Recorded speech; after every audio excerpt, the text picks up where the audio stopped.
Bismillahirrahmanirrahim. Assalamualaikum warahmatullahi wabarakatuh. Waalaikumsalam warahmatullahi wabarakatuh. Marilah sama-sama kita Waalaikumsalam buka warahmatullahi wabarakatuh. kuliah pada malam hari dengan membaca Al-Quran. Mudah-mudahan Allah berikan kemudahan, keberkahan, dan semuanya sehat, berkah, dan sejahtera. Al-Fatihah. A'udzubillahi minasyaitonirrajim. Bismillahirrahmanirrahim. Alhamdulillahirabbil alamin arrahmanir rahim maliki yaumiddin. Iyyaka na'budu wa iyyaka nasta'in. Ihdinas siratal mustaqim. Shiratal ladzina an'amta 'alaihim ghairil maghdubi 'alaihim waladdallin. Baik, sesuai dengan video saya pertemuan ke-9 pada malam hari ini, silakan mahasiswa yang sudah siap untuk mempresentasikan makalah, baik yang makalah UTS kalau belum siap misalnya, atau makalah resume. Kalau resume misalnya masih belum dapat buku, yang UTS saja nggak apa-apa. Kalau belum bikin PowerPoint, Word-nya juga nggak apa-apa. Silakan. Ini ada beberapa kan yang pada ngasih ke saya. Kelebihan mereka yang mau mempresentasikan UTS-nya masih belum saya lihat semua makalahnya. Malah mungkin ada kemungkinan kalau dikasih tahu misalnya, kan saya belum ngeliat semuanya nih, belum saya lihat dan belum saya buka. Nah, kalau dipresentasikan malam ini, terus ada perbaikan, maka itu malah lebih bagus, masih ada waktu untuk perbaikan. Yang UTS ya, kan ini kan pertemuan 10-an, mungkin 2 kali pertemuan lagi kan udah ujian akhir semester. Nah, ujian akhir semester itu kan nggak terlalu sulit ya, karena resume itu kan dari buku kan. Nah, sebenarnya kan nanti UTS itu yang makalah itu yang nanti malah, karena kan makalah kan bukan resume, dia makalah kan bikin sendiri. Nah, sekarang dari yang hadir hari ini, silakan, nggak apa-apa. Saya tidak menunjuk siapa dengan siapa, keberanian saja. Kalau misalnya ada yang, ini saya punya makalah, silakan ditampilkan, nanti kita diskusikan sama-sama, baik pola penulisan maupun nanti pola kontennya. Nah, ini belum saya nilai nih, makalah-makalah yang dikirim belum saya nilai. Nah, kalau pada saat nanti mahasiswa malam ini mau mempresentasikan dan mau saya evaluasi untuk direvisi lagi nanti minggu depan untuk dikirimkan, nggak apa-apa juga. Gitu. Silakan yang mau saja, Boleh, keberanian saya boleh. pakai. Mas Leo. Ya. Saya jadi co-host ya. Oh, baik. Silakan Mas Leo. Assalamualaikum warahmatullahi wabarakatuh. Ini saya mau mempresentasikan makalah yang telah saya buat dengan judul implementasi Daku Method dalam pembentukan karakter. Jadi saya mengambil beberapa referensi karena buku Daku Methodnya saya belum punya. Jadi antara lain buku Dinul Islam, filsafat pendidikan Islam, kemudian dari Bapak Muhammad Quraisy Shihab, Mukjizat Al-Quran. Jadi beberapa referensi selain makalah online. Nah, di sini secara sistematika saya buat seperti ini, yang di samping sini pakai ada kata pengantar, daftar isi, kemudian bab 1 pendahuluan. Subjudulnya di pendahuluan itu ada latar belakang masalah, rumusan masalah, dan tujuan dan manfaat dari makalah ini. Kemudian di bab kedua di pembahasan yang subjudul A, saya pertama sekali menjelaskan soal 7 pilar Daku Method tersebut apa saja. Kemudian baru dijelaskan soal implementasi Daku Method dalam pembentukan karakter. Kemudian ya seharusnya ada C kesimpulan, cuman sepertinya tidak muncul di heading sini. Kemudian ada daftar pustaka. Nah, di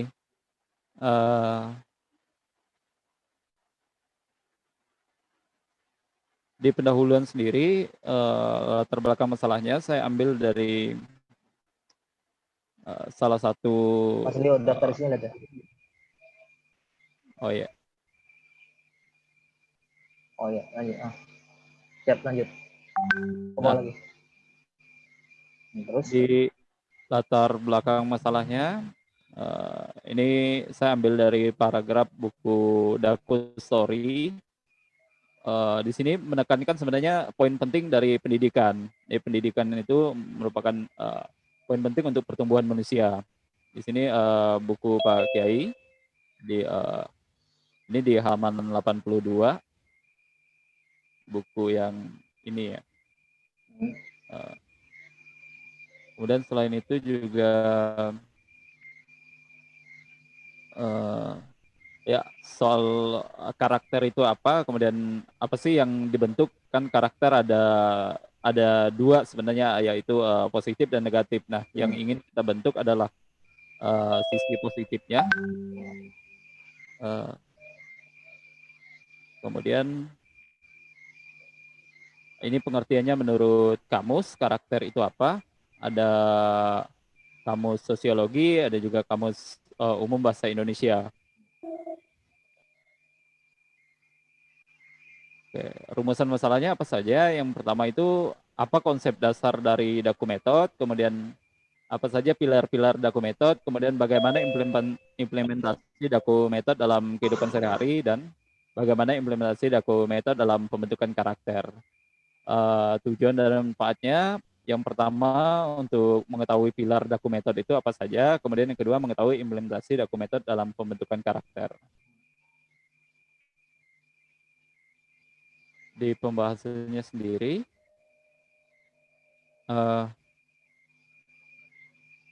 ini secara prinsip Daku Method itu bahwa sebenarnya Daku Method itu adalah ikamatul wajib wa iyaus sunnah. Jadi menegakkan yang wajib dan menghidupkan yang sunnah.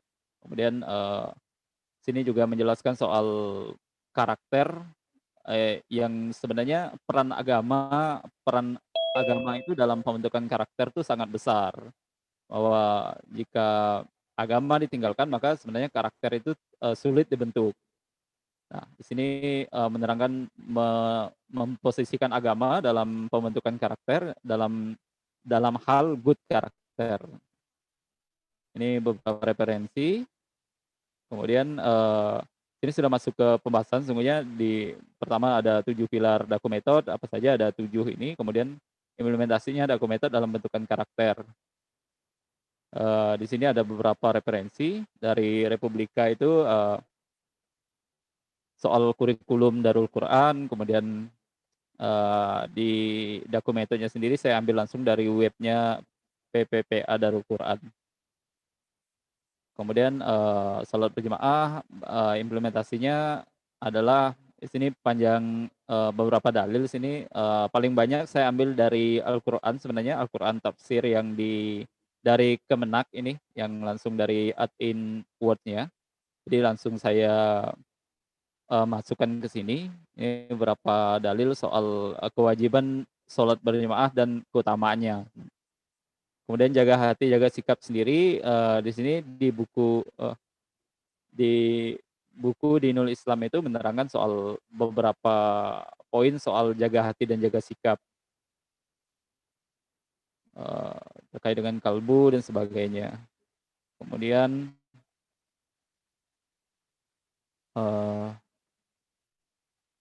ya di buku Bapak Muhammad Quraisy Shihab juga menerangkan soal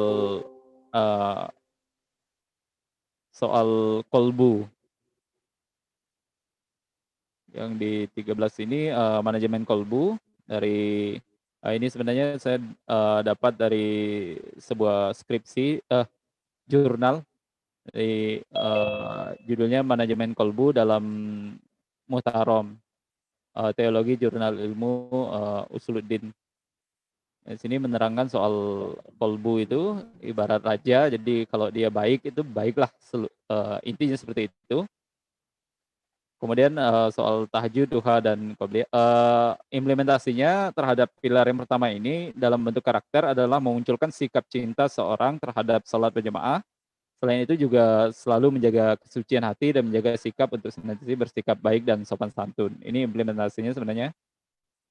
Nah, kemudian pilar kedua implementasinya, berupa meningkatkan intensitas, ibadah sunnah, baik duha, tahajud, dan sholat rawatib. Jadi intensitasnya, meningkat sebenarnya tidak hanya dari kuantitas, tapi juga kualitas. Kalau misalnya, sekarang masih 2, meningkatnya kalau secara kuantitas berarti besok bisa 4. Tapi kalau secara kualitas misalnya bacaannya sekarang Al-Kafirun, besok meningkat ke, Ad-Duha misalnya seperti itu. Kemudian, menghafal dan tadabbur Quran, ini juga, implementasinya seharusnya, makin intensitas pembacaan Qurannya semakin sering. Kemudian sedekah dan puasa sunnah, di sini juga saya mengambil, referensi dari tafsir Kemenak yang berhubungan dengan infak dan sedekah. Ini beberapa kewajiban untuk sedekah. Eee,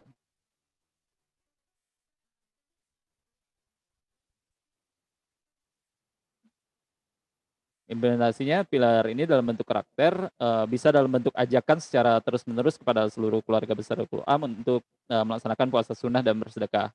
Sebagaimana yang dilakukan selama ini oleh guru kita Kiai Yusuf Mansur. Jadi, implementasinya kurang lebih seperti itu. Belajar ajar, di sini implementasi pilar ini dalam bentuk karakter bisa dalam bentuk upaya terus-menerus untuk mendorong setiap peserta didik guna terus mendawamkan, budaya belajar mengajar, yang tidak bisa bertanya kepada yang bisa, yang sudah bisa harus membantu yang belum bisa. Seperti itu implementasinya.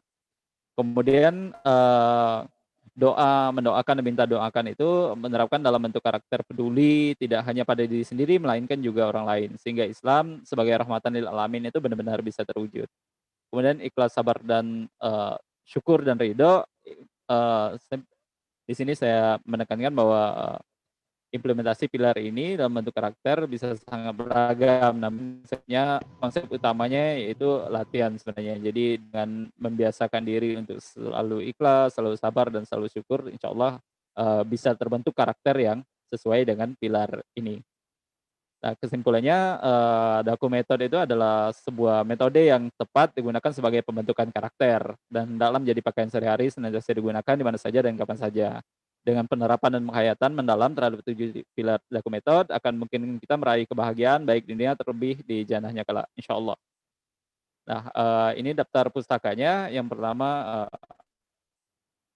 buku, eee, Sahih Al-Bukhari, kitab hadis, kemudian, Daku Story dari Pak Kiai Tarmizi, kemudian, himpunan salat-salat sunnah, kemudian, dan beberapa lagi. Ada juga beberapa yang online seperti dari Wikipedia nih saya ambil untuk keterangan soal puasa sunnah, kemudian, dari plugin Microsoft Word, Quran Kemenak ini, saya langsung import saja kemudian ya. Ya mungkin itu Pak Kiai dari saya, mohon maaf saya banyak sekali kekurangannya, insyaallah nanti kalau bukunya sudah datang bisa saya perbaiki. Demikian Pak Baik. Kiai, saran dan ininya dimohon. Mas Wabarakatuh. Leo, coba apa nih? X ini dihapus nih. X yang Ini yang mana ya? Bisa agak dibesarin nggak gini aja apa tampilannya?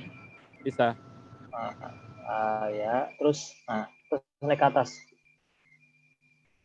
naik ke atas. Terus dari awal, dari awal. dari awal. Yang dibuat sama Mas Lini udah bagus ya, maksudnya secara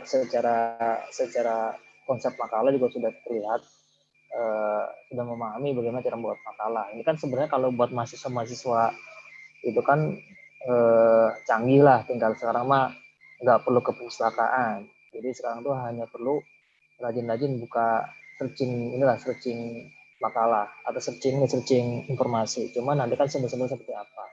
Ke bawah Mas Leo. bawah terus. Nah, di kata pengantar sudah, terus lanjut ke bawah sampai ini kayak kalimat uh, tujuh pilar nih. Coba yang tadi, jangan kalau angka 7 itu kalau dalam penulisan di awal tuh harus tulisannya tulisan 7 pilar. Seperti ini ya. 7 ya. Atau dalam kurung 7 angka tuh nggak apa-apa, tapi jangan 7 itu karena dia jadi ini jadi apa? Jadi 1 2 3 4 jadi angka, jadi numerik. Oke. Jadi numerik. Terus ke bawahnya lagi. Terus nah yang apa? Lagi ke bawah. Ini masih pendahuluan nih. Yang ini lagi ke bawah ke atas. Yang di latar belakang masalah. Oh. Nah, latar belakang masalah. Nah, pertama ini kan Mas Liu ini kan mengutip harus konsisten antara katakan kaki dengan body footnote dengan body note. Yang tidak bisa dipungkiri ini kan footnote. Tapi yang marjohan ini body note namanya. Nah, Mas Liu mungkin ngambil sumber dari buku mana atau apa, tapi dia memasukkan marjohan atau seharusnya langsung saja ini menjadi catatan kaki, jadi footnote. Jadi dia harus konsisten antara footnote dengan body note. Ya kan kalau ini kan body note namanya. Makanya kan dikutip dari bukunya Marjohan. Nah, kalau Mas Leo ke bawah lagi, Marjohan tidak ada kan di sini kan? Ya, nggak ada. Tidak ada karena Mas Leo mungkin ngambil dari buku mana? Dari buku kutipan mana jadi belum ada. Jadi kan ini kalau yang paham dia itu. Jadi dihilangin. Terus latar belakang masalah coba lagi. Latar belakang masalah itu satu-satu bidang.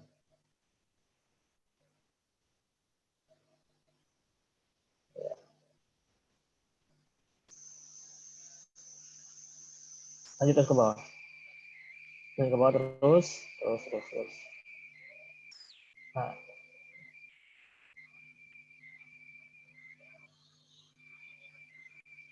ya udah bagus ini. Terus hanya tinggal nanti di EYD-nya saja. Nah, rumusan masalah di bawah rumusan masalah. Nah, rumusan masalah itu kan ada 4. Ya. Harusnya tujuan dan manfaat itu ada 4. Rumusan masalah kan ada 4. Apa konsep dasar dokumenter? Jadi gini. Jadi jangan apa konsep dasar dokumenter misalnya yang ini nih yang rumusan masalah. Dari pembahasan latar belakang masalah apa sih yang mau dibahas. Jadi misalnya apa konsep dasar dokumenter, langsung aja definisi dokumenter. Apa pengertian dokumenter? Enggak, yang ini nih, yang rumusan masalah. Oke. Yang rumusan masalah.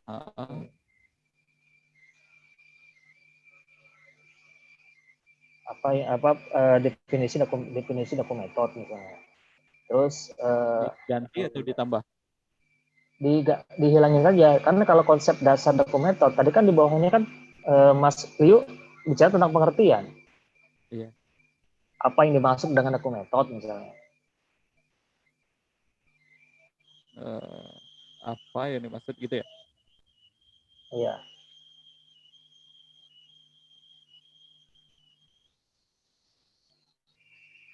Atau kalau bahasa ini sih apa definisi gitu ya. Terus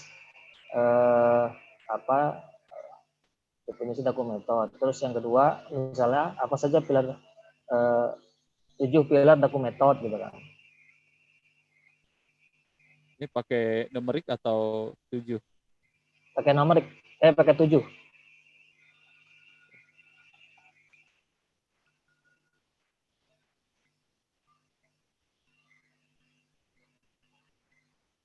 Jadi kalimatnya itu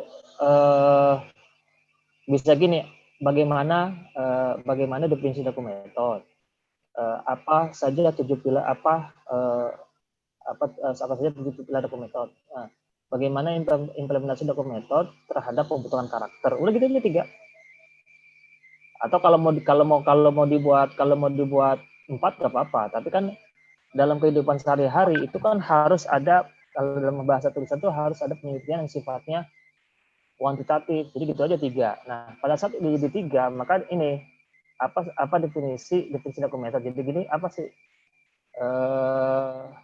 Jadi dia nanti,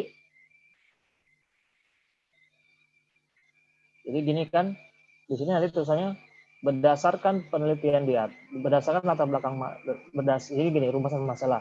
Berdasarkan latar belakang masalah, maka rumusan masalah sebagai berikut. Nanti tujuan dan manfaat. Berdasarkan rumusan masalah di atas, maka tujuan dan manfaat masalah adalah sebagai berikut. Nah, 3 lagi nih. 3 lagi ya, mengetahui. Jadi 3 lagi apa? Agak mengetahui definisi dokumenter. Definisi dokumenter.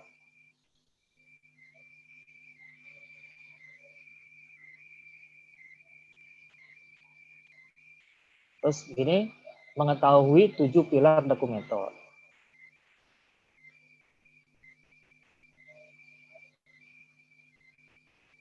Berdasarkan latar belakang masalah di atas, maka rumusan masalah sebagai berikut.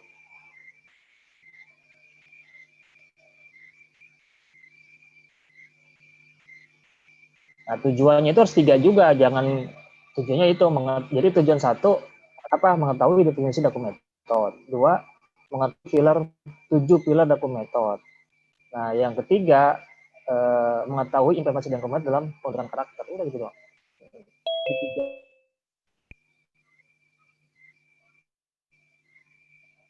Nah, 3 tuh. Nanti di kesimpulan pun juga nggak usah perlu banyak-banyak, 3 aja udah cukup.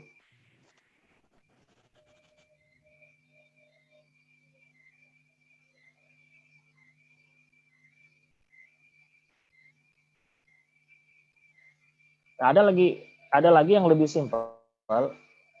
Coba nih di Mas Liu di ini, saya coba yang punya saya buka nih. Baik. Saya sebenarnya jurnal saya itu tentang implementasi pembentukan karakter harusnya udah keluar ya. Cuma sampai harusnya keluar tuh di November awal. Sampai sekarang saya tanya masih belum keluar. Itu dari situ cetakan buku juga agak lambat kan. Kayak misalnya nih.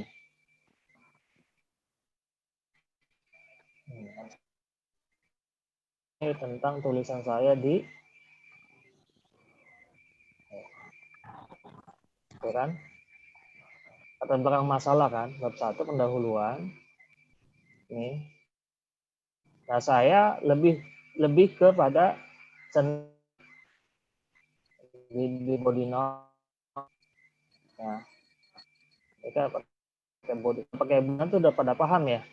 Pakai body note. Nih, tapi di pola-pola penulisan sama body note. Tapi kalau saya tulisnya saya pakai semua ada sumber yang di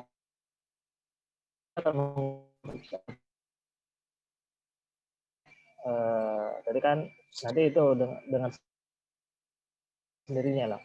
Ini coba ada misalnya, nah kan perumusan masalah berdasarkan latar belakang di atas, maka perumusan masalah tentang tema ini dijelaskan sebagai berikut. 3 dong nih.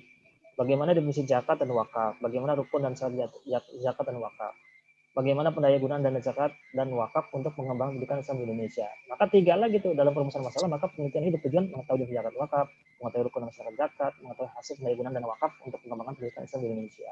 Maka ini nyambung nih. Kalau ini 3, nah nanti langsung kan pembahasan. Pembahasannya apa kan? Langsung nih. Kembali langsung kan? Nah tadi di Mas Liu nggak ada tuh langsung pembahasan definisi dokumenter. Definisi dokumenter. Kan udah ada tuh ya. Definisi dokumenter itu seperti apa. Terus kan definisi zakat. Udah kan pengertian wakaf gitu kan. Nah, terus rukun zakat wakaf, terus langsung ke tema langsung dari ABC langsung 7 pilar dokumenter. Tadi udah tuh Mas Liu. 7 pilar dokumenter. Atau nanti bisa saja tadi definisi karakter. Tambahin juga Mas Liu. Karena ini ada namanya bagaimana apa? Ada 4. Jadi ini bagaimana definisi zakat, maka bagaimana definisi dokumen. Jadi 4. Maka nanti di situ tambahan lagi mengetahui definisi karakter. Maka nanti kalau kita ngelihat di ininya, maka nanti pembahasan definisi A, definisi baku metode, B, definisi karakter, C, implementasi baku metode terhadap pembentukan karakter. Udah 3 doang. Bukan karakter kan. Misalnya gitu kan. Nah, ini semuanya ada di buku sebenarnya, cuma kan karena saya kemarin tiban dengan dengan apa? Dengan ini kan saya tulisan saya, manajemen pendidikan Islam dalam pengasuhan siswa berkarakter implementasi dan kemudian tidak Quran. Ini sudah ada, sudah jadi, cuma di jurnal masih belum keluar. Nah, ini ada sebagian juga udah ada di buku. Nah, saya kira ini udah keluar. Kalau udah keluar kan mahasiswa tinggal pengembangan saja, pengembangan dari sumber-sumber yang lain. Tapi kalau Mas Liu kan sebenarnya beberapa buku yang diambil sama Mas Liu kan ngeliat di catatan kaki melihat di silabus kan. Di silabus ada beberapa buku-buku yang saya ambil. Ya, ya. Ya itu emang saya ngambil dari situ. Cuman Saya ambil ada sepertinya berkaitan era tuh yang ini Pak Kiai yang arang Pak Kiai dan Pak Kiai Jamil itu yang soal implementasi juga itu ada judulnya implementasi juga itu. Nah, cuman itu saya cari di DBN nggak ada yang judul itu. Oh, belum ada emang itu ini. Nah, ini kan harusnya di jurnal. Nah, kalau ini keluar sebenarnya kan ya di sini. Sedangkan pendidikan karakter adalah pendidikan untuk membentuk kepribadian seorang melalui pendidikan budi pekerti. Nah, sebenarnya gimana cara cari-carinya tanpa harus ada buku? Sebenarnya kan waktu di kalau mahasiswa kemarin memahami sebenarnya, Anda tinggal cari di ini nih.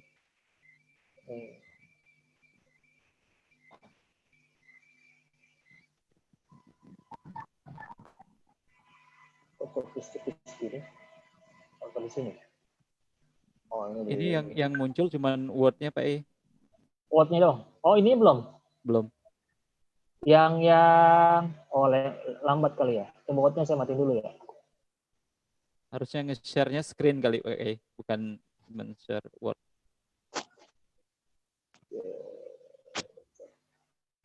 Ini kelihatan? Enggak juga. Harusnya di share-nya screen pakai bukan Word. Yang Word-nya kelihatan? Enggak, udah di close kan. Nah, ini kelihatan.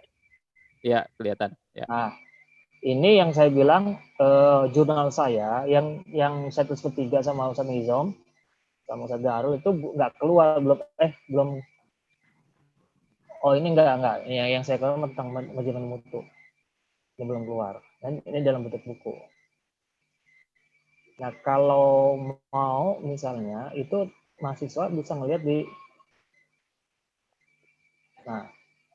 bisa ngelihat di saya share lagi ya.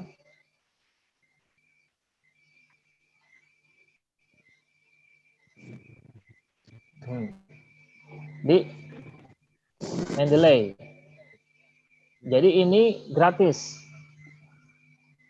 Ini gratis. Sekarang mau nyari apa? Jadi sekarang misalnya kalau sudah memahami tentang konsep pembuatan makalah, maka apapun mau cari tentang misalnya sekarang kecuali dokumen kan itu materi baru ya. Contoh misalnya tentang apa? Tentang karakter misalnya. Pengertian karakter kan? Ya. Nah, ini udah bisa diambil konten-konten ini. Contoh ini kan mengapa pendidikan karakter. Nanti pengertian itu pasti ada di sini. Ini bisa yang PDF tuh bisa dilihat. Nah, ini bisa dikutip. Bisa dikutip sebagai sebuah tulisan, tapi jangan copy paste. Misalnya kayak gini nih. Misalnya manajemen pendidikan karakter. Udah ada kan kebukaan kan? Kelihatan masih?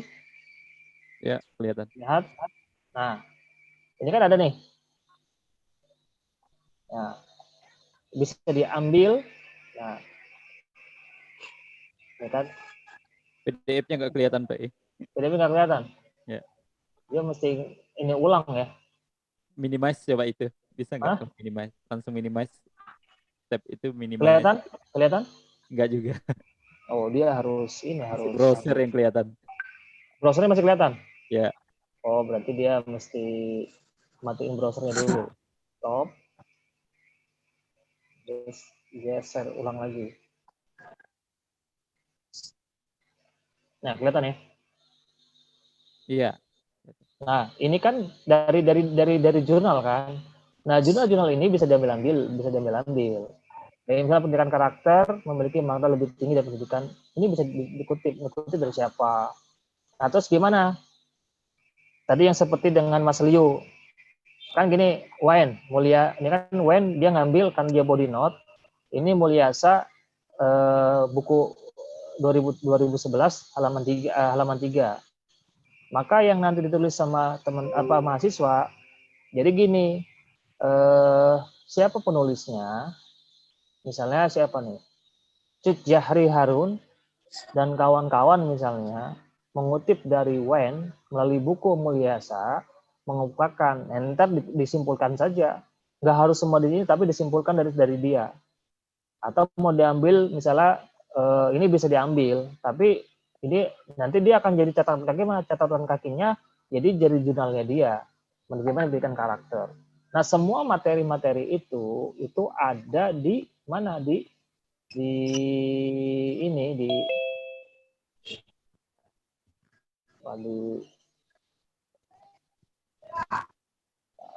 Mendeley. Di Mendeley kan, di Mendeley. Mas Li udah paham ya?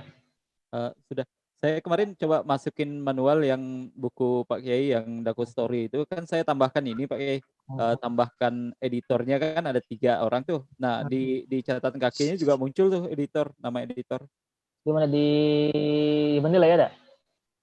Saya input manual sih, add Oh manual. iya, saya belum. Nah, kalau udah jadi ini nih. Nah ini kan nggak semua mahasiswa paham juga.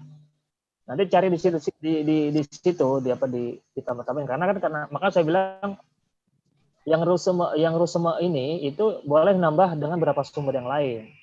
Jadi jangan dari buku itu saja, misalnya sumber lain nggak apa-apa dari ruseme terus tambahin sumber-sumber yang lain. Jadi gitu. Jadi yang Mas Lino udah bagus, tinggal nanti yang tadi aja yang saya koreksi. Sama nanti mungkin yang mesti dipaham, yang mesti diperhatikan nanti pola penulisan EYD-nya saja. Mana yang tulisan kecil, mana tulisan besar. Terus mana yang dia harus digaris miring, mana tidak. Gitu aja. Mana yang harus yaitu yang titik koma tuh harus diperhatiin. Gitu aja sih. Maksudnya udah bagus, udah paham tentang pola pembuatan dari apa namanya.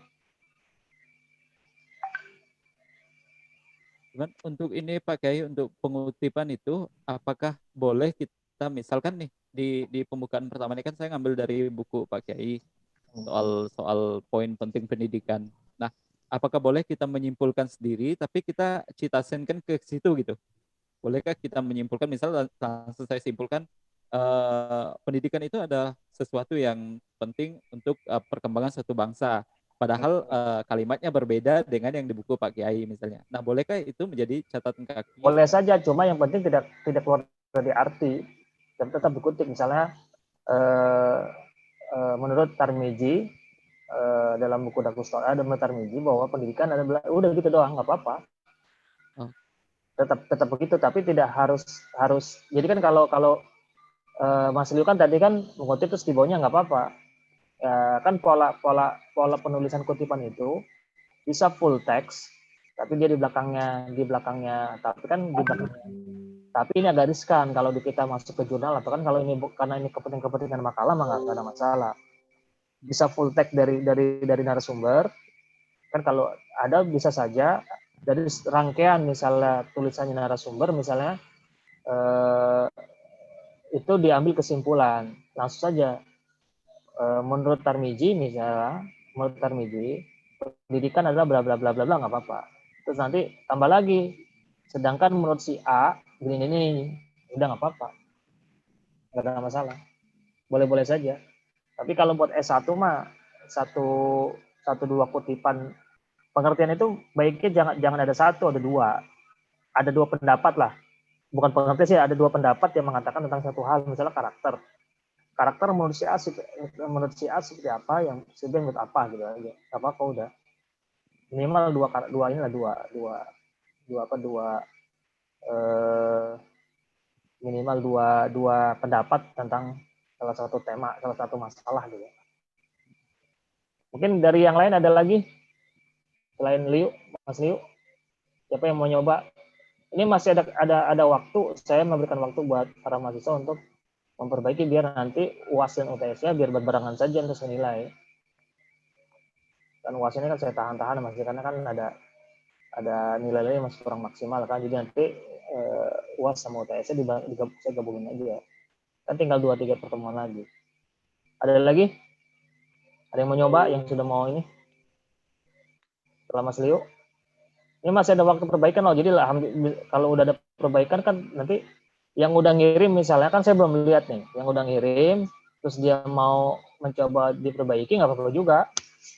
Lebih enak kan daripada nanti dapat nilainya kan jadi masalah juga ntar. Karena udah nggak ada waktu hair lagi nih. Ada? Ya. Ada yang udah ini? Jangan-jangan belum pada bikin makalah juga nih. Tadi ada banyak yang udah ngirim. Ada yang udah ngirim makalah. Ada orang yang mau nanya?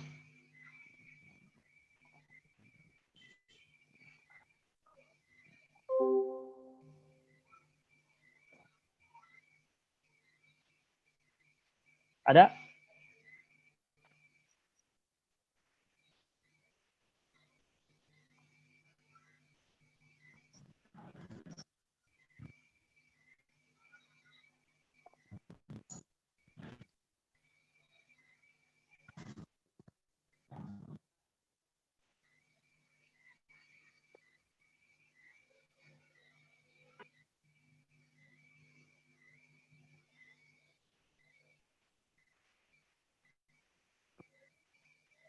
Ada yang mau nanya? Kalau nggak ada yang lain terus yang nanya nih.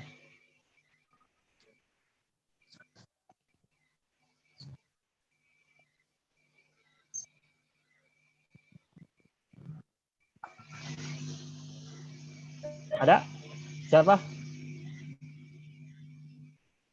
Bingung atau ini? Yang lain? Mas?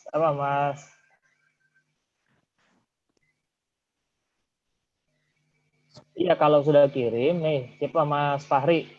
Mumpung ini kan buat pembelajaran buat teman-teman ya. Yang lain misalnya, silakan aja ditampilkan. Jadi gini, jangan pernah merasa takut salah. Jadi jangan merasa takut salah, kalau saya salah nggak apa-apa nih. Si Mas Fahri ditampilkan ya ininya ya. Saya jadi Fahri. Tampilkan di ini ya, biar nanti dikoreksi. Nanti dibetulin gitu kan. Mas Fahri silakan ditampilkan. Saya masih ngasih waktu buat para mahasiswa sebelum nanti diiniin, silakan saja untuk diperbaiki. Nanti di perbaikan itu menjadi UAS dan UTS-nya buat para mahasiswa. Kan yang UAS itu cuma rusuma doang, nggak kan skala rusuma simple lah. Tapi kan nanti yang lebih saya akan nilaikan di makalahnya. Jangan sampai nanti pola penyusunan makalahnya di masalah juga menurut saya. Ya silakan Mas Fahri kalau menampilkan makalahnya. Atau belum pada ini kan, belum pada ngasih makalah. Mana Mas Nur Muhammad Abdul Fahri? Silakan Abdul Fahri.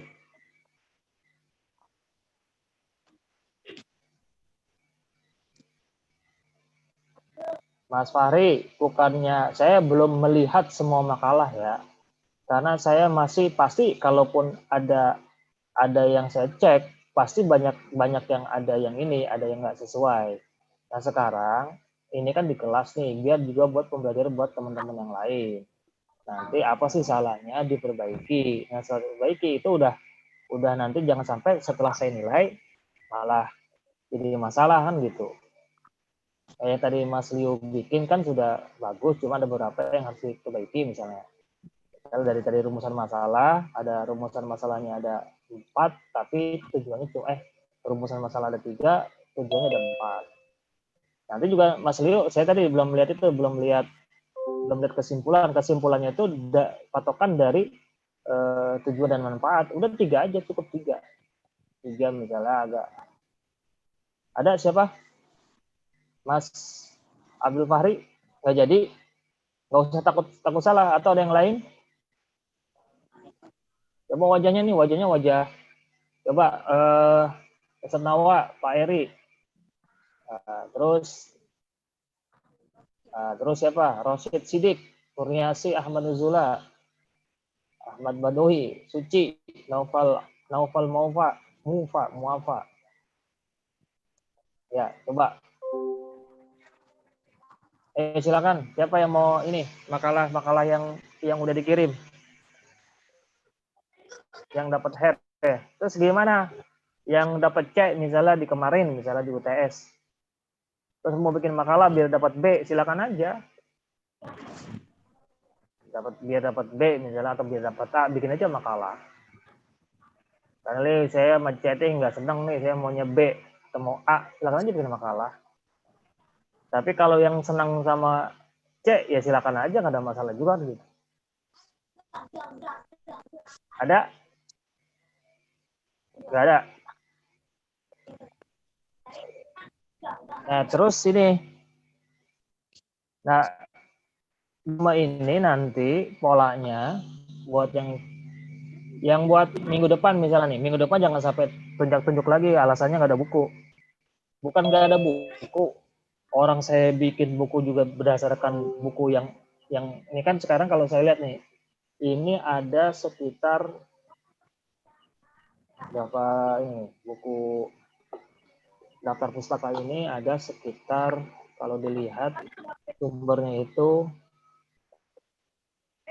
ada 1, 2, 3, 4, 5, 6, 7, 8, 9, 10, 11, 12, 13, 14, 15, 16, 17, ini kan 15. 1, 2, 3, 4, 5, 6, 7, 8, 9, 10. Ada sekitar 20 daftar pustaka dikali 15. Maka buku ini itu sumbernya dari berapa tuh? 15 buku, 15 apa 15 300. itu ada sekitar narasumber ada sekitar segitu. Nah, kalau para mahasiswa kemarin lihat silabus, itu ada sebagian yang memang saya ambil dari situ juga, tapi nggak semuanya kita ambil. Kayak misalnya hadis kan tadi kan ya banyak ini. Nah, kalau Anda terpatokan sama ini, sebenarnya kan bukan patokan sama ini juga. Ini kan cuma kalau Anda bikin sebenarnya kalau nyari ada juga, tapi dia terpisah-pisah antara satu dengan yang lain, karena kan kita meramunya menjadi sebuah rangkaian. Nah, kalau Anda semua misalnya contoh misalnya saya agak takjub dengan karyanya Buya Hamka. Kalau ada orang jahat prakteknya lagi udah gitu. Takjub dengan karya Buya Hamka. Misalnya ada mana bukunya? Oh, nggak ada di sini. Lebih besar kayak Buya Hamka. Buya Hamka itu kan secara akademisi dia kan tidak sekolah. Dia tidak sekolah.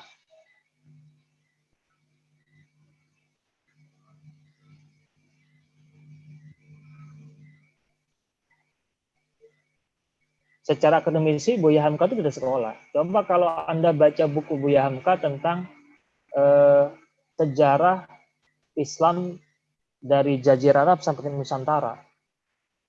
Nah, kalau mungkin teman-teman yang kemarin pernah Mas Abai, mungkin Ustadz Nawa pernah lihat misalnya buku Api Sejarahnya Ahmad Mansur Selain Negara yang pernah datang ke pesantren, dia kan angkatannya angkatan sekarang. angkatan akademisi yang bisa bikin buku tentang sejarah itu sampai jilid 3, jilid 2 jilid dengan halaman 400 halaman. Nah, Buya Hamka itu secara teknologi internet dan kecanggihan teknologi masih belum ada, tapi dia sudah bisa membuat buku sejarah Islam Nusantara dari sejak zaman pra kenabian sampai ke Nusantara. Dan secara catatan kaki sumber-sumber itu luar biasa, sangat luar biasa. Itu Buya Hamka, kalau saya ngeliat, wah iya. Padahal Buya Hamka tuh gak sekolah loh, nggak tahu tentang gimana cara mengutip, nggak tahu juga, tapi dia luar biasa. Waktu itu juga saya punya buku karya dari buku tentang sejarah yang sama penulisannya dengan Buya Hamka, tapi dibikin sama penelitian dari mahasiswa yang ada di Mesir. Nah, dia menulisnya hampir sama seperti Buya Hamka. Nah, bedanya kan ini, perbedaannya adalah Buya Hamka, dia menulis dengan periode yang waktu itu teknologi belum ada. Teknologi itu cuma pustakaan, kalau kita ketemu tuh dicatat. Ini enggak, ini kalau kita kan sekarang, mahasiswa tuh apa sih yang susah? Ente mau nyari, kalaupun ente nggak paham tentang Mendeley misalnya, ente cari di Google juga ketemu. Coba misalnya ini, ente cari misalnya di Google, jurnal tentang karakter, ada nggak? Ada. Cuma permasalahannya kan dia random, jadi cuma sedikit, tapi kalau di Mendeley kan baca. Itu ada ketemu. Ada ketemu. Cuma permasalahannya kan mahasiswa itu nggak mau cari aja. Buku Documented ini itu saya bikin sama teman-teman tuh hampir 1 tahun. Hampir 1 tahun. Ya kira-kira ya hampir setahun lah. Nah, Anda harusnya bisa bikin itu dan belajar saja dan jangan pernah takut salah. Ini kan dari sekian banyak kemarin yang ikut tes itu kan saya melihatnya masih kurang maksimal ya. Maka saya pilih cara yang mudah, yaitu bikin makalah aja. Kalau bikin makalah mah sejelek-jeleknya makalah kan nggak mungkin dapat bener nggak? Kecuali yang nggak ngerjain tugas.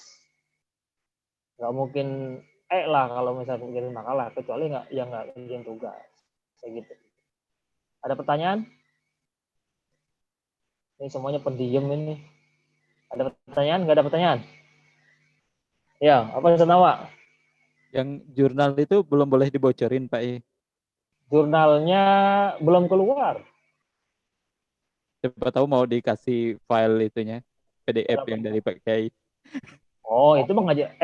Kalau buku, kalau yang PDF itu, kalau dia belum masuk jurnal itu nggak bisa jadi sumber. Oh, nggak bisa di Nggak ini bisa ya. jadi sumber. Iya, iya. Karena yang pada saat dia sudah dipublish, dia jadi sumber.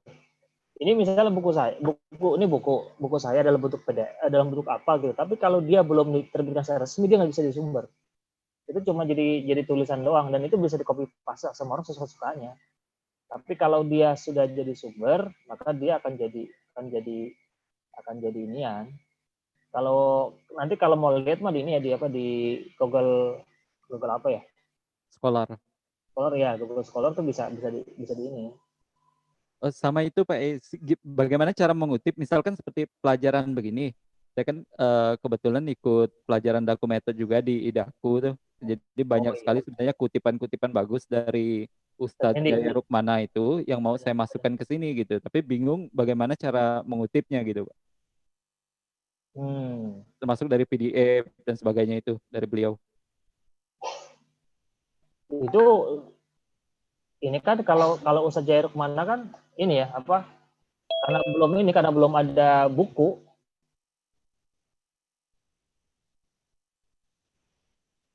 Beliau mengutip dari berbagai sumber.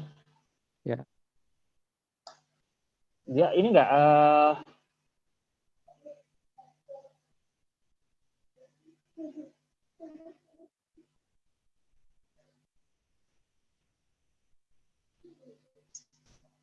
jadi tinggalin aja tinggal kalau dikutip dari Ustadz Jair Rukmana misalnya Kalau dalam bentuk PDF, dia kan ngambil dari sumber yang lain juga. Misalnya kalau dia ada pendapat misalnya tentang tahajud, dia berpendapat tentang pendapatnya fikihnya Sabik misalnya, maka dia harus harus, dan yang bisa dijadikan sumber pada saat dia menjadi sumber akademisi adalah pada saat dia sudah sampai tahapan proceeding. Kalau itu masih belum di kelas.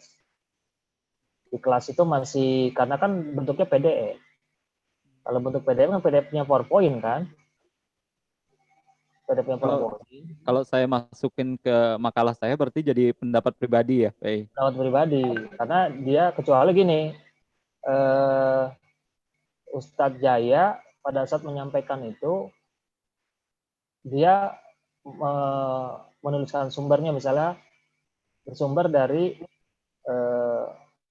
boleh tapi sumbernya harus ini juga harus jelas, misalnya melalui pendapatnya Jaya mengutip dari pendapatnya si dalam kelasnya, itu nggak apa-apa, nggak ada masalah. Kan biasanya ada sumber-sumber data pustaka yang ditanya aja. Ya. Saya pernah misalnya bikin skripsi, pada saat saya harus mencari sumber tentang sedekah wajib dan sedekah sunnah. Saya ngutip dari pendapatnya Ustaz Jamil. Ustaz Jamil ngomong di mana nih? Oh, ternyata dia ngomong di seminar Kun Fayakun. Maka saya tulis di seminar Kun Fayakun. Kenapa? Karena dia ada di seminar Kun Fayakun sebagai sebuah makalah. Nah, karena di seminar kan makalahnya itu yang dijadikan sumber. Nah, kalau kelas itu ya materi makalahnya kalau ada jadi sumber. Tapi biasanya kalau jadi dalam bentuk makalah kan ada sumbernya, kayak Mas Liu bikin makalah kan, apa. Tapi nggak apa-apa, untuk awalan nggak ada masalah juga untuk awalan. Tapi lebih bagus memang dari sumber-sumber yang mau dikutip, misalnya apa? Contoh apa yang dikutip sama Mas Jaya? Ini apa, sholat sunnah, soal duha, tahajud, sama satu yang di pengantar dulu, segitiga wisata hati itu, Pak. Oh, kalau gitu cari aja segitiga wisata hati di Google misalnya, atau di Mendeley ada segitiga wisata hati. Itu pelajaran yang lama tuh, segitiga wisata hati itu waktu zaman-zamannya wisata hati. Ya, apa lama itu dibikin dari jam awal-awalnya Daku itu. Sepertinya berkaitan erat sama karakter dan sebagainya itu. Apa-apa, Mas Novel tinggal cari aja sumbernya Mas Lili tinggal cari aja sumbernya. Tinggal gini saja nih, cari segitiga wisata hati. Pasti ada. Coba cari di Google, coba. Segitiga wisata hati, itu jadi sumber. Tidak lagi mengutip dari Ustaz Jaya, karena Ustaz Jaya sudah dapat dari situ. Yeah. Pasti ada dari sumbernya, dan sumber itu dari yang lain. Ya. Apa-apa kalau misalnya ada pendapat-pendapat di kelas yang berkenaan dengan konten-konten ini misalnya, tinggal dicari saja di jurnal di Mendeley ada. Misalnya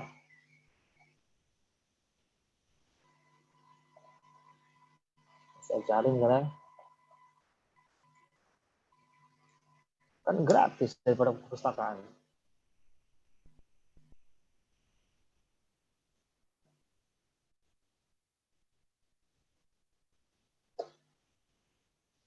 Nih, one day one ILS sudah ada di jurnal. Penulisnya Viana. Nih, ada lagi misalnya nih saya share lagi ya. Nih.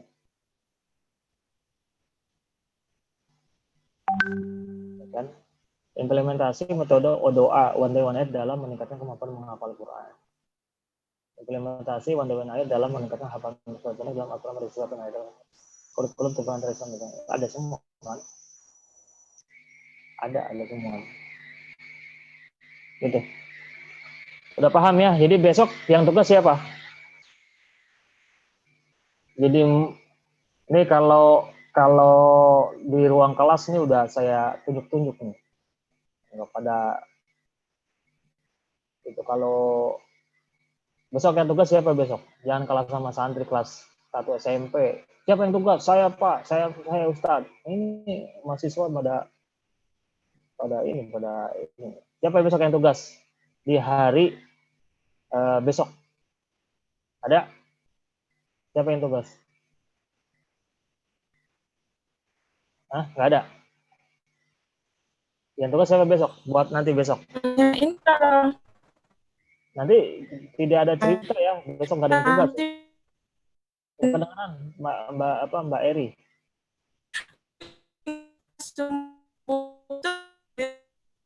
Kurang jelas.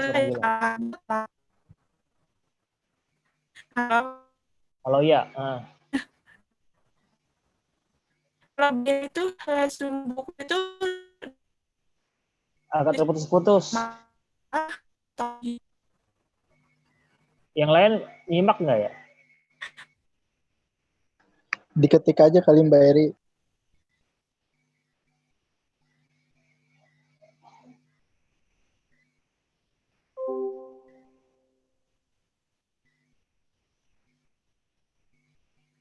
Besok Mas Nova ya, ketua kelas sudah menentukan besok yang tugas siapa. Berarti kan pertemuan 2 kali lagi kan, hari pertama sama hari kedua, satu pertemuan 2 orang. Nanti di hari ketiga kan pas setelah itu kan UTS. Nah, UTS itu kan saya udah jauh hari nih. Yang UAS UTS yang kemarin di HER silakan diperbaiki, yang UAS silakan semua buku itu gitu aja. Silakan aja langsung di ini. Nanti tinggal ada penilaian gitu kan. Nah, besok 2 hari itu ada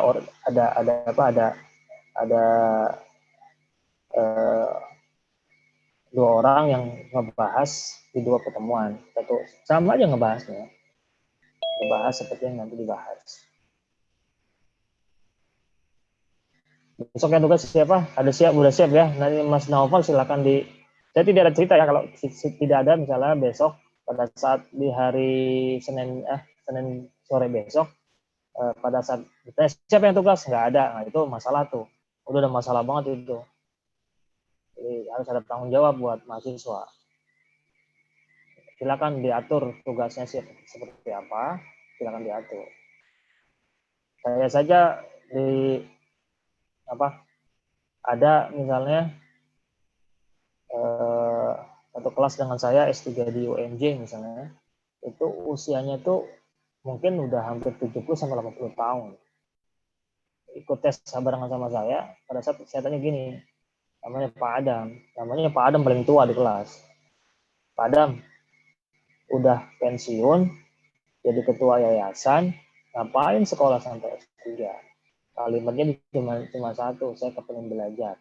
Dan saya tidak mau pensiun diem aja. Saya mau belajar. Padahal pertama nih, kalau orang-orang yang lain, misalnya orang-orang pada saat ujian itu pakai komputer, dia tulisan tangan. Izin ya, saya tulis tangan. Kenapa? Karena dia tidak terlalu mahir untuk pakai komputer. Apakah dosen-dosen, profesor-profesor yang ada di UMJ marah-marah? Enggak juga. Biasa-biasa aja, dia tulis tangan. Dari semua yang pada ujian itu pakai komputer, dia pakai tulisan tangan. Dan pada saat misalnya dia mau presentasi misalnya kayak gini nih Zoom, jangan kan kayak Zoom, orang mau unmute saja dia kagak bisa. Ini kayak gitu bisa nih unmute nggak bisa, dia nggak bisa unmute nggak bisa. Tapi dia panggil tuh cucunya, bukan anak loh, cucunya dipanggil tuh, tolong dong diiniin. Jadi setiap dia mau presentasi unmute tuh diinin sama cucunya. Kadang-kadang nggak bisa juga. Ini umur 80 tahun loh. Nah, pada saat proceeding itu tahapan bikin makalah, presentasi di Thailand, terus harus bikin seminggu, dan tahu tidak, saya masih mikir-mikir tuh untuk pergi ke sana, karena kenapa? Saya belum bisa makalah. Tapi dia dengan banggaan bilang, saya siap datang, maksudnya saya siap proceeding ke Thailand.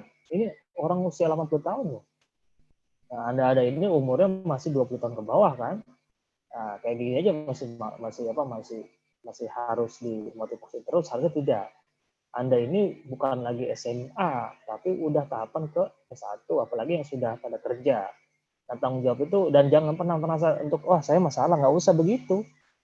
Orang salah juga nggak akan nonjol juga kok. Jadi nggak usah khawatir kalau Anda nggak takut salah gitu. Yang mau adalah pada saat salah, Anda dibenerin. Makanya Pak, saya tuh kalau sampai sekarang dari saya sekolah, Dari saya sekolah sampai saya sekarang itu kalau misalnya suruh maju saya maju aja. Misalnya saya waktu itu tesis misalnya, siapa yang bilang saya bikin kerangka tesis, saya maju aja tesis. Karena pada saat saya maju, saya direvisi, dievaluasi, dan dibetulin. Nah kalau kita misalnya gini, nggak mungkin juga Mas Liu tadi pada saat ngomong bla bla bla di depan ini kan saya betulin tuh. Tapi Mas Liu coba tanya, ngirim makalah kapan? Ngirim makalah kapan? Udah berapa hari? Udah berapa hari Mas Liu? Yang di tanggal itu tuh tanggal terakhir tuh saya langsung kirim. Kirim kan? Pernah nggak saya buka? Sampai tahap ini saya belum membuka semua makalah. Tapi pada saat Mas Liu menampilkan tulisannya, makalahnya, saya revisi enggak? Revisi, belum tentu direvisi, atau belum tentu misalnya yang teman-teman yang ada di sini ketemu sama saya, nggak mungkin juga kan. Maka pada saat saya di kelas, pada saat saya mau bikin tes disertasi, tesis kayak disertasi, saya mau maju aja. Bikin nih kerangka, siapa yang udah bisa bikin kerangka, saya maju. Dibetulin kan? Oh, udah. Dan nggak perlu ketemu ini lagi, nggak perlu ketemu sama guru lagi. Nggak perlu ketemu sama dosen, nggak perlu lagi karena udah direvisi di kelas. Terus apakah kita menjadi malu kalau disalahin? Nggak apa-apa juga, namanya sama-sama belajar kok gitu. Nah ini harus ada di kita. Nah ini kan kesempatan nih Anda semua, dan nggak mungkin juga kalau saya besok nih misalnya tadi Mas Abdul Fahri misalnya, saya ditulis nih pakai saya ini nanti mau kita akan perbaiki masalah, nggak mungkin juga saya akan saya kasih tahu untuk diperbaiki, karena yang udah saya terima ya saya nggak mungkin juga tolong diperbaiki, ya nggak juga, kecuali makalah itu dibacakan sekarang. Kalau ini Mbak Eri nanya apakah bikin resume sama seperti bikin makalah? Beda. Resume itu nanti gini, misalnya contoh misalnya saya bikin Word ya. Ini misalnya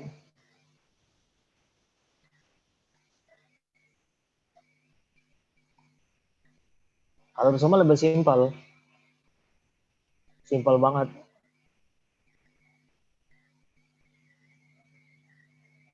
Nah, resume itu jadi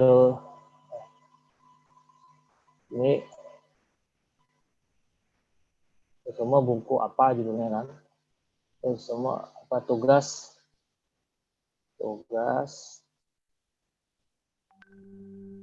resume buku tugas resume ya.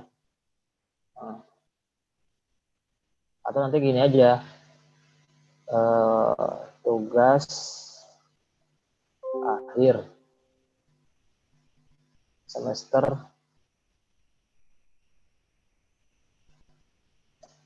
mata kuliah metode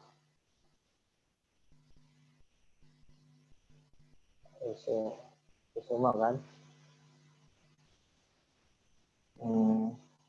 buku judulnya apa,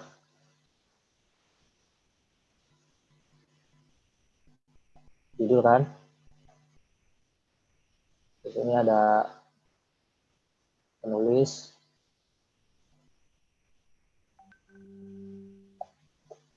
ini ada halaman ya, halaman apa, terbit, tanggal terbit,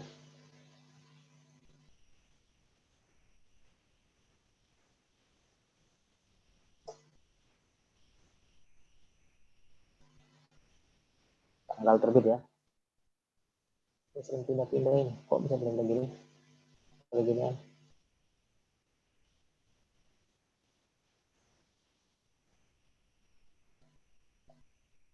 Tanggal terbit, terus udah langsung resume. Yang saya suruh berapa bab 2 ya, halaman berapa sampai berapa gitu kan. Terus halaman bab 3. Udah gitu doang.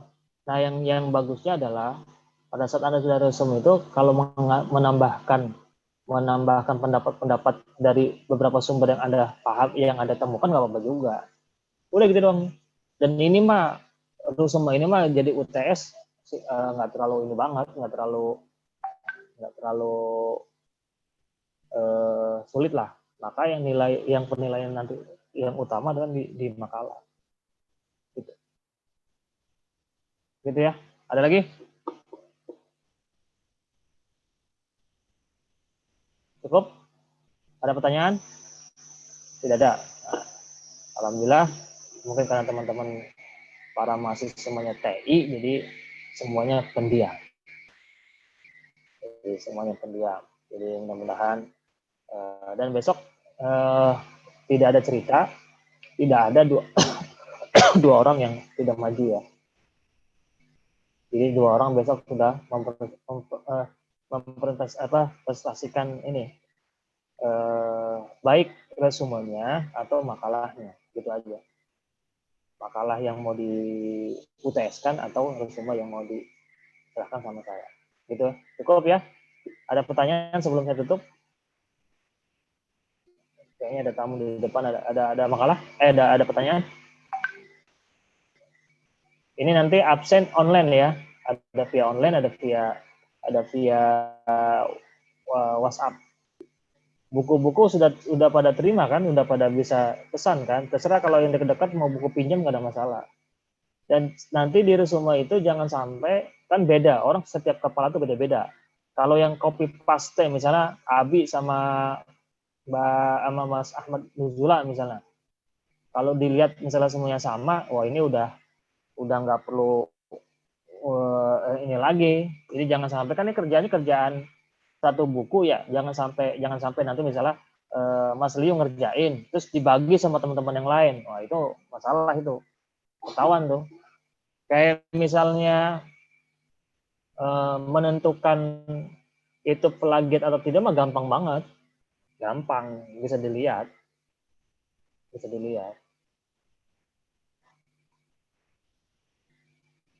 Nah, saya yang Mbak Eri, makalah boleh nggak ada perbaikan? Saya sampai sekarang masih belum melihat makalah-makalah itu. Nah, makanya saya bilang, ini kan saya lagi nguji keberanian. Siapa yang makalah yang mau diperbaiki, tampilin di sini, nanti direvisi, besok kirim lagi gitu. Jadi ada masih kesempatan ini. Kan saya cuma nguji nih, siapa yang berani bikin makalah yang udah diserahkan sama saya, misalnya belum saya lihat sampai sekarang. Nah, pada saat nanti dia mau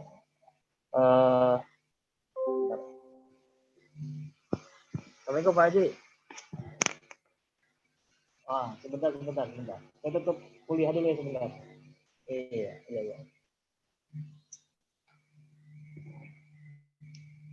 Jadi pada saat nanti mahasiswa mau tampil dibetulin, ya udah kayak tadi Mas Leo, kan Mas Leo punya kesempatan untuk membetulkan materi makalahnya, gitu ya.